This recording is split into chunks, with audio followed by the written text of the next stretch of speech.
గౌరవనీయులు ఉప ముఖ్యమంత్రి వర్యులు శ్రీ కొన్నిదెల పవన్ కళ్యాణ్ గారు నిన్న వారాహి బహిరంగ సభ తిరుపతి పట్టణంలో జరగడం తెలిసిన విషయమే. ఆ యొక్క కార్యక్రమానికి ఎన్డీఏ కూటమి నాయకులు, అదేవిధంగా జన సైనికులు, వీర మహిళలు, తెలుగుదేశం పార్టీ నాయకులు, బీజేపీ నాయకులు, మీడియా మిత్రులకు అందరూ కూడా రావడం,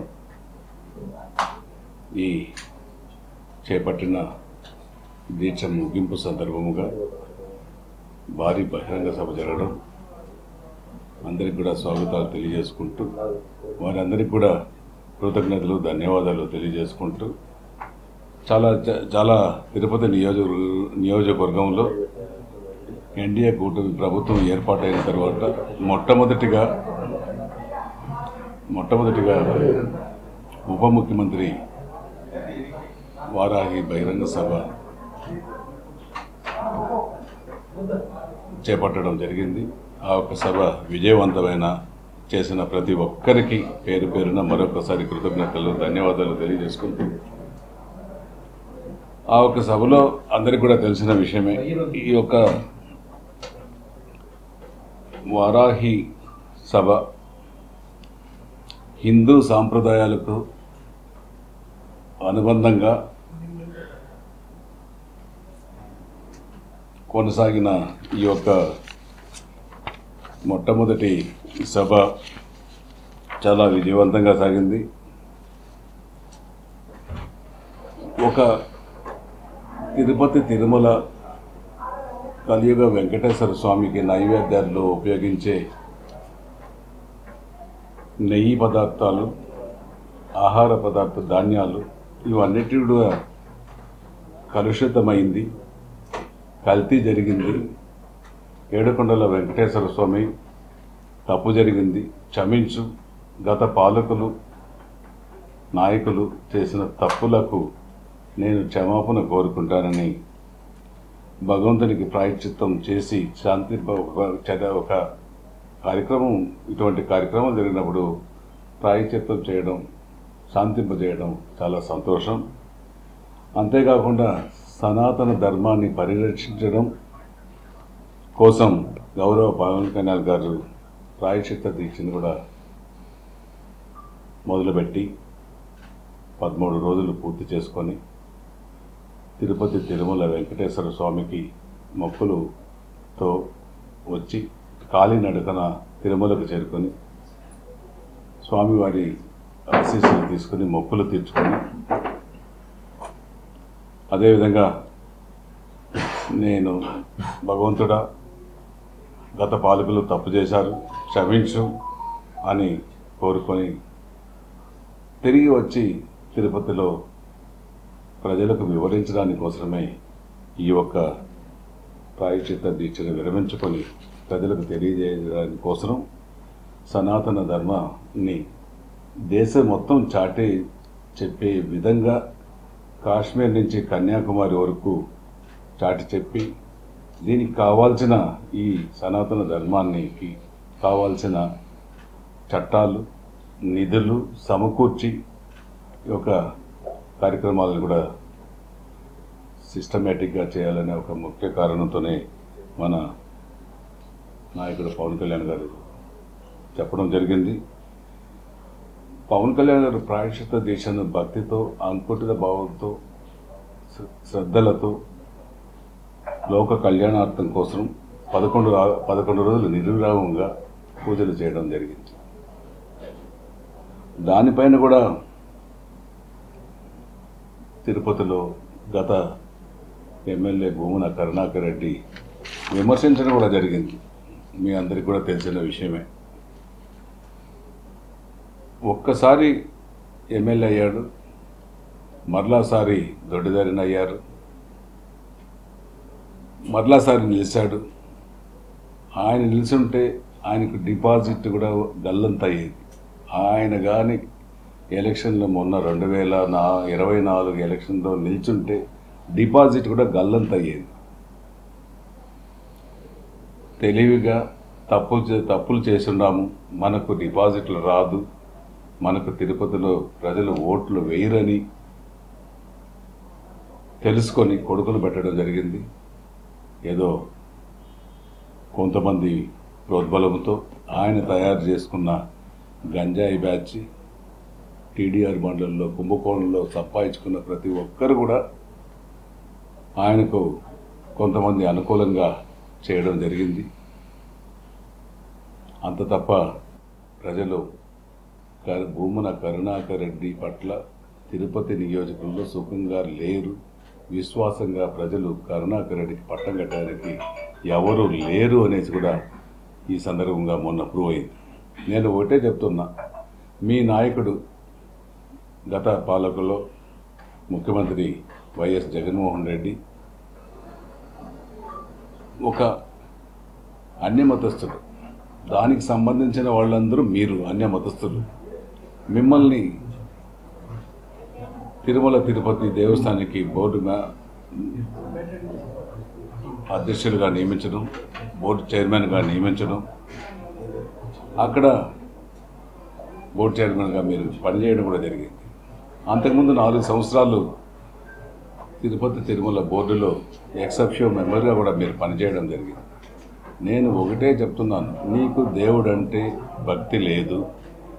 నువ్వు స్వయాన ఏడుకొండల వెంకటేశ్వర స్వామిని నల్లరాయి, ఆ నల్లరాయికి మొక్కులు ఎందుకు మొక్కాలి అని చెప్పిన నాయకుడు కరుణాకర్ రెడ్డి. గుర్తుపెట్టుకో కరుణాకర్ రెడ్డి గారు, వెంకటేశ్వర స్వామి తప్పు చేయడు. లక్షలాది మంది రోజుకు భక్తులు వచ్చి ప్రపంచవ్యాప్తంగా మొక్కులు తెచ్చుకుంటున్నారు. హుండీలో కానుకలు సమర్పిస్తున్నారు. ప్రతి శనివారం కూడా పూజలు చేస్తారు వెంకటేశ్వర స్వామికి. ఏదో ఒకసారి ఒక తోచిన విధంగా వాళ్ళు డబ్బులు కూడా చేర్చిపెట్టి సంవత్సరానికి ఒకసారి 2 సంవత్సరాలకు ఒకసారి శక్తి కొద్దికి వాళ్ళు వచ్చి హుండీలో వేయడం కూడా జరుగుతుంది. అటువంటి భక్తి శ్రద్ధలతో ఈరోజు ప్రపంచంలోనే తిరుమల తిరుపతి కలియుగ వెంకటేశ్వర స్వామిది ప్రసిద్ధిగాంచింది. ఇటువంటి ప్రసిద్ధిగాంచిన వెంకటేశ్వర స్వామిని నువ్వు నల్లరాయి అని చెప్పలేదా? నువ్వు చైర్మన్ అవుతానే మళ్ళా నామాలు వేసుకొని వేషాలు వేయడం లేదా? ఇవన్నీ నీ విఘ్నతకే వదులుతున్నాం. నువ్వే ఆలోచించుకో. నీ హయాంలో ఈ 5 సంవత్సరాల కాలంలో ముఖ్యమంత్రి అండ్ బ్యాచ్ చేసి తిరుమలలో కొండపైన అరాచకాలు, ఎన్ని అరాచకాలు సృష్టించారో ప్రపంచవ్యాప్తంగా తెలుసు. ఈ యొక్క విషయాలు గత మా నాయకుడు, జనసేన నాయకుడు 2-3 సంవత్సరాలుగా నేను చెప్తూ వచ్చాడు. ఎలక్షన్ ముందు తిరుపతికి వచ్చినప్పుడు కూడా తిరుమలను అపవిత్రం చేస్తున్నారు, భగవంతుడు క్షమించడు, పనిష్మెంట్ ఇస్తాడు, తప్పు చేస్తున్నారు, తప్పు జరుగుతూ ఉందనేసి చాటి చెప్పిన నాయకులు జనసేన అధ్యక్షులు పవన్ కళ్యాణ్ గారు. చెప్పిన విధంగానే ఎన్డీఏ కూటమి అధికారంలోకి వచ్చిన వెంటనే గౌరవ ముఖ్యమంత్రి నారా చంద్రబాబు నాయుడు గారు, గౌరవ ఉప ముఖ్యమంత్రి పవన్ కళ్యాణ్ గారు ప్రక్షాళన మొదలుపెట్టడం జరిగింది. తిరుమల తిరుపతి నుంచే ప్రక్షాళన చేయాలి, ఇక్కడ తప్పులు జరిగాయని ఆ రోజు దర్శనం చేసుకోవడం వెంటనే చెప్పడం జరిగింది. ఆ తప్పుల్లో చెప్పిన విధంగానే అధికారులు, ఈఓ గారు, అడిషనల్ ఈఓ గారు, అధికారులు అందరూ కూడా చేస్తున్నారు. మీ పైన కడుపుమంట కాదు, ఎవరిపైన తప్పులు చెప్పాల్సిన అవసరం అధికారులకు లేదు. నాయకులు కావాలంటే ఎన్నో తప్పులన్నా చేస్తూ ఉంటారు. మీ నాయకులు ఎన్నన్నా చేశారు, అధికారులు తప్పులు చేయరు. వాళ్ళకు ఒక విఘ్నత ఉంది. వాళ్ళు అన్ని విధాలుగా పరీక్షలు నిర్వహించిన తర్వాతే కలియుగ వెంకటేశ్వర స్వామి ప్రసాదాల్లో కల్తీ జరిగిందనేసి నిజ నిర్ధారణ చేసిన తర్వాతే ఈ యొక్క కార్యక్రమాన్ని వెలుగులోకి తీసుకురావడం జరిగింది. దానిపైన పవన్ కళ్యాణ్ గారు కూడా చాలా చక్కగా చెప్పారు. అన్ని భాషల్లో, ఇంగ్లీషు, హిందీ, తమిళ్, తెలుగు, అన్ని భాషల్లో కూడా ప్రపంచవ్యాప్తంగా అర్థమయ్యే విధంగా సనాతన ధర్మాన్ని గురించి, హిందూ పరిరక్షణ గురించి చెప్పారంటే ఈరోజు ప్రపంచం మొత్తం పవన్ కళ్యాణ్ వైపు చూస్తుందనేసి కూడా ఈ సందర్భంగా తెలియజేస్తున్నాం. పవన్ కళ్యాణ్ గారు అనేది ఒక చరిష్మా కలగ నాయకుడు, ఒక శక్తివంతమైన నాయకుడు. ఆ శక్తితోనే ఆయన భగవంతుడి రూపంలో అన్ని విషయాలు కూడా ప్రజల్లోకి తీసుకురావడం జరిగింది. ప్రజలు కూడా నమ్ముతున్నారు. ఏదో మీ విధంగా చేసేది ఒకటి, చెప్పేది ఒకటి, దయ్యాలు వేదాలు వల్లించిన విధంగా మీరు మాట్లాడుతున్నారు. మీ మాటలు, నీ చలోక్తులు, నీ దీర్ఘాలు విని విని విసిగెత్తారు ఆంధ్ర రాష్ట్రంలో ప్రజలు, ముఖ్యంగా తిరుపతి ప్రజలు. నీ మాటలు వినేదానికి ఎవరు సిద్ధంగా లేరు. నీ మారే తప్పుడు ప్రమాణాలు చేసి చేతుల్లో కర్పూరాలు అంటించుకొని మా కుటుంబం అంతా నాశనం అవుతామనేది చేస్తున్నాం. ఖచ్చితంగా భగవంతుడు ఉన్నాడు. తప్పు చేసిన వాడికి భగవంతుడు శిక్షిస్తాడు. ప్రభుత్వం ఉంది. ప్రభుత్వం కూడా ఈరోజు సుప్రీంకోర్టు కూడా నిర్ణయాలు తీసుకుంటా ఉంది. చట్టం దాని పని దాన్ని చేసుకొని ఒక పక్క పోతుంది. భగవంతుడు ఒక పక్క పనిష్మెంట్ ఇస్తాడు. ఖచ్చితంగా నువ్వు తప్పు చేశావు, నీకు శిక్ష తప్పదు. అంతేకాకుండా తిరుపతిలో కూడా గత 5 సంవత్సరాలలో టీడీఆర్ బాండ్లు అయితేనేమి, మాస్టర్ ప్లాన్ రోడ్లు అయితేనేమి, గంజాయి వ్యాపారాలు అయితేనేమి, మత్తు పదార్థాలు అయితేనేమి, లెక్కలేనన్ని వ్యాపారాలు తిరుపతి ఒక పుణ్యక్షేత్రంలో, ఒక ఆధ్యాత్మిక నగరములో యువతను తప్పుదోవ పట్టించి, ప్రజలను తప్పుదోవ పట్టించి, ప్రజలను ఇబ్బందులు గురి చేసి, రాష్ట్రంలో రాక్షస పాలన, తిరుపతిలో రావణాసురుడి పాలన రెండు కొనసాగాయి. ప్రజలు తీర్పిచ్చారు. ఇంకన్నా బుద్ధి తెచ్చుకో కర్ణాకర్, నేను ఒకటే చెప్తాను, ఇంకన్నా బుద్ధి తెచ్చుకో. ఇంకా భవిష్యత్తు నీకు, రాజకీయ భవిష్యత్తు తిరుపతిలో కాదు, రాష్ట్రంలో ఎక్కడ కూడా నీకు రాజకీయ భవిష్యత్తు లేదు. దీంతో అంతం చేశారు. గుర్తుపెట్టుకో. ఇవన్నీ కూడా ప్రజలు కూడా చూస్తున్నారు. ఇంకొకసారి మా పవన్ కళ్యాణ్ గారి కుటుంబ విషయాల్లో కానీ, వాళ్ళు పిల్లలు చదువుకుంటున్నారు, ఎక్కడో చదువుకుంటున్నారు, ఎక్కడో పోతున్నారు. వాళ్ళు వచ్చి దర్శనానికి వస్తే 10 సంవత్సరాలు 14 సంవత్సరాలు వస్తారు. నీకు అసలు ఆ కుటుంబం విషయాలు నీకు, నీ ముఖ్యమంత్రికి వెన్నతో పట్టిన బుద్ధి. మీ ముఖ్యమంత్రి కూడా చెప్పడం జరిగింది. గత 3 ఏళ్ళు 4 ఏళ్ళు వ్యక్తిగత దూషణలకు ఎక్కువగా చేశారు. ప్రజలు బుద్ధి చెప్పారు. నువ్వు 175 స్థానాలకు 175 తెస్తానన్నావు. ఈరోజు నీకు 175 స్థానాలకు 11 స్థానాలు ఎదక్కాయి. అది కూడా దొడ్డిదారులో గెలిచావు. నువ్వే డబ్బులు ఇచ్చావు నీ ఎమ్మెల్యేలకు, నిలబెట్టించుకున్న మోసంతో గెలిచావు తప్ప 11 సీట్లు కూడా న్యాయంగా గెలిచుంటే 175కు 175 ఎన్డీఏ కూటమి ప్రభుత్వమే గెలిచుండేదని నేను ఈరోజు ప్రత్యక్షంగా 5 ఏళ్ళు చూశాను కాబట్టి నేను చేస్తున్నా, చెప్పగలుగుతున్నా.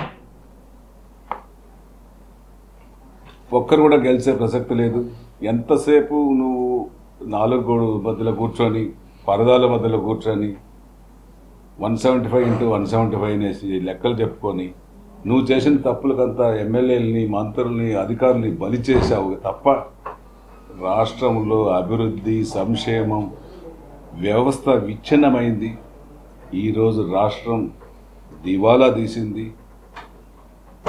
ఏది ఏమైనా భగవంతుడు వెంకటేశ్వర స్వామి ఆశీస్సులతో ఒక చరిష్మా కలిగిన నాయకులు ఎన్డీఏ కూటమిలో అనుభవశాలని తీసుకురావడం, జత కలపడం, కూటమి ప్రభుత్వం ఏర్పాటు చేయడం, ఆ కూటమిలో ఇప్పుడు మనకు మోదీ గారి సహకారాలు పుష్కలంగా ఉన్నాయి. ఇవన్నిటికీ ఒక పవన్ కళ్యాణ్ గారి వల్లనే సాధ్యమైంది. ఇంకొకటి అన్నిటికంటే నేను ఒకటే చెప్తున్నా, పవన్ కళ్యాణ్ గారు ఒక్కసారి ఓడిపోయారు. అది కూడా నిన్న చెప్పడం జరిగింది. ఆయన వెనక్కి తిరిగి చూడడు. ఆయన ముందే చూస్తాడు, వెనక్కి పోడు, తిరగడు, చూడడు, ఆలోచించడు. మొన్న జరిగిన ఎన్డీఏ కూటమిలో 21 స్థానాలు ఎమ్మెల్యే తీసుకున్నారు, 2 స్థానాలు ఎంపీ తీసుకున్నారు. 21 స్థానాలు ఎమ్మెల్యేలు గెలిచారు, 2 స్థానాలు ఎంపీ కూడా గెలిచారు. ఇది పవన్ కళ్యాణ్ గారి చరిష్మా. పవన్ కళ్యాణ్ గారికి ఓనామాలు, అక్షరాలు, మాటలు చెప్పాల్సిన అవసరం, నీ దగ్గర కరుణాకర్ దగ్గర నేర్చుకోవాల్సిన అవసరం పవన్ కళ్యాణ్ గారికి లేదు. ఆయన ఆలోచన పరుడు, మేధావి. ఈరోజు యావత్ ప్రపంచం మొత్తం కూడా పవన్ కళ్యాణ్ గారు చూస్తున్నారు. ఈరోజు ఎక్కడా లేని అభిమానం పవన్ కళ్యాణ్ గారు చూడగొంటున్నాడు. అటువంటి నాయకత్వాన్ని, కుంటుపడిన రాష్ట్రాన్ని గాడిలో పెట్టడానికి ఈరోజు పవన్ కళ్యాణ్ గారు, చంద్రబాబు గారు, మోదీ గారితో రాష్ట్రానికి రాజధాని, రాష్ట్రానికి నీటి వనరులు, జీవనాడి అయిన పోలవరం, ఇంకా మిగతా అన్ని వనరులు కూడా 3 నెలల కాలంలోనే ఒక పక్క సంక్షేమం, ఒక పక్క అభివృద్ధి పరుగులు తీస్తున్నారు. అంతేకాకుండా ఉప ముఖ్యమంత్రిగా కూడా పంచాయతీరాజ్, గాంధీజీ కళలు కన్న గ్రామ స్వరాజ్యాన్ని తీసుకొని గ్రామీణ ప్రాంతాలు బాగా బలపడాలి, రైతులు బలపడాలి, పల్లెలు బాగుండాలనే ఒక ముఖ్య ఉద్దేశంతో 13,326 గ్రామ సభలు ఒకేసారి పంచాయతీరాజ్ వ్యవస్థలో నిర్వహించి రికార్డు బద్దలు కొట్టడం ఒక పవన్ కళ్యాణ్ గారికి జరిగింది. ఏ ప్రభుత్వంలో, ఏ రాష్ట్రంలో కూడా ఒకే రోజు 13,326 గ్రామ సభలు నిర్వహించిన దాఖలాలు లేవు. అది పవన్ కళ్యాణ్ గారు చేశారు. అదే that is the Pavan Kalyan mark అని నేను ఈ సందర్భంగా తెలియజేసుకుంటూ ఇంకొకసారి కూడా చెప్తున్నా కరుణాకర్ రెడ్డికి, వాళ్ళ కొడుకు అభినయ్ రెడ్డికి, దయచేసి మీ ప్రజలు మీకు తీర్పు ఇచ్చారు, రెక్కలించి కూర్చోబెట్టేశారు. ఇంకా మీకు రాజకీయ భవిష్యత్తు లేదు. మీరు రాజకీయ భవిష్యత్తులో మంచి చేస్తున్న వాళ్ళకు వీలైతే సహాయం చేయండి, లేదంటే ఇంట్లో కూర్చోండి అనేసి కూడా నేను మీకు హితవు పలుకుతున్నా. ఫుల్ స్టాప్ చెప్పాలని కూడా నేను మీకు హెచ్చరిస్తున్నా. మరిన్ని వీడియోస్ కోసం ఛానల్ ని సబ్స్క్రైబ్ చేయండి, లేటెస్ట్ అప్డేట్స్ కోసం వాట్సాప్ ఛానల్ ని ఫాలో చేయండి, అండ్ లింక్ డిస్క్రిప్షన్ లో ఉంది.